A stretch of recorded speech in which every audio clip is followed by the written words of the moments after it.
All right, we've got MEC Sihle Zikalala in KwaZulu-Natal back with us. We're talking weather, MEC, about those areas I mentioned, iLembe, Dundee, Richards Bay. Have you had any update on the current situation regarding the weather in those areas? Yes, we have received the alert and issued the alert to all areas that are potentially having the weather increment. These include iLembe, Umzinyathi, and King Cetshwayo, which is the northern part of KwaZulu-Natal. We call upon all leaders to ensure that they send the alert to communities, and for communities not to stay in areas that are prone to floods if the rain starts raining. We call for maximum cooperation. The problem is that when we get the weather forecast, we sometimes say it is not yet raining and therefore there is nothing that will happen. And when the rain starts, it just comes and flood becomes a problem. And that's why we've taken upon ourselves to ensure that whenever we get these warnings, we issue the alert. We also activate our disaster management centers to be ready, but also to try and alert communities so that they will be vigilant. All right. So am I correct in understanding that those areas are not facing problem rainfall at this point, but the alert is still in place because the situation could change quickly?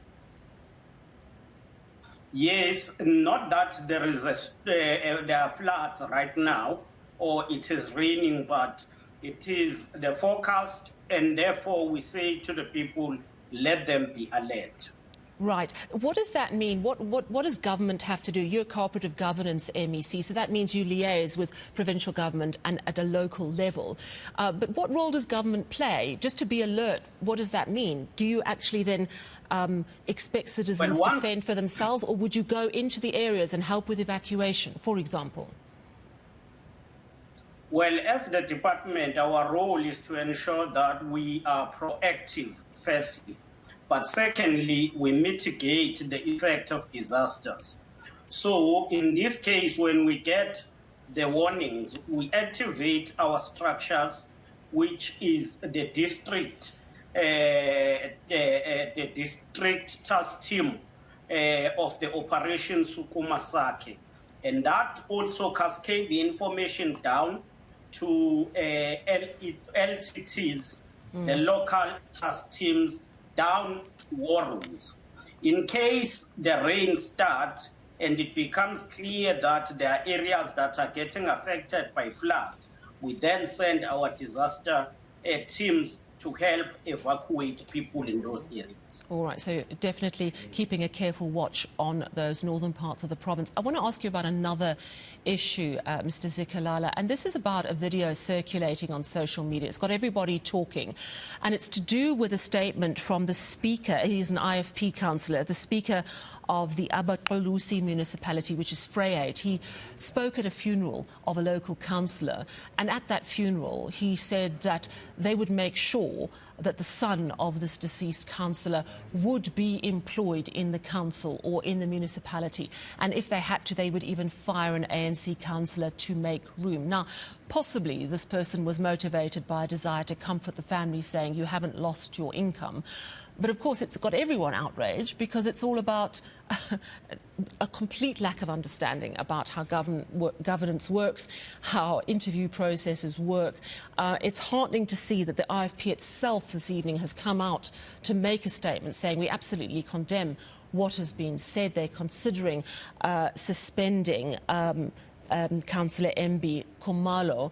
But just talk to me about your concerns around this statement from the councillor at the funeral. Well, the main concern is that the freedom of speech, freedom of association should be preserved and protected. But it worries when leaders who should ensure that the rights of people are protected becomes the one who act with impunity. This suggests that some municipalities are not operating in a manner that is expected. It is clear that from that video, it is clear that party politics plays a huge role, irrespective of which political party. Once you are elected as a public servant, you must, as a public representative, you must service all people equally. You must treat people in the same manner. If you are a councillor, treat everyone in the same manner. And even if people are bereaved, there is no need. In fact, that statement is not about comforting the people, but it's about political grandstanding and undermining the rule of law.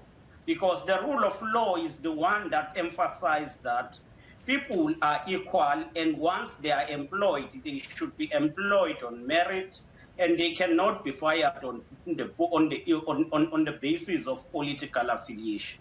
Yeah, thank you so much. KwaZulu-Natal Cooperative Governance, MEC Sihle Zikalala, and the IFP says that they are going to make public their decision regarding the investigation into the statements made by the speaker at that funeral.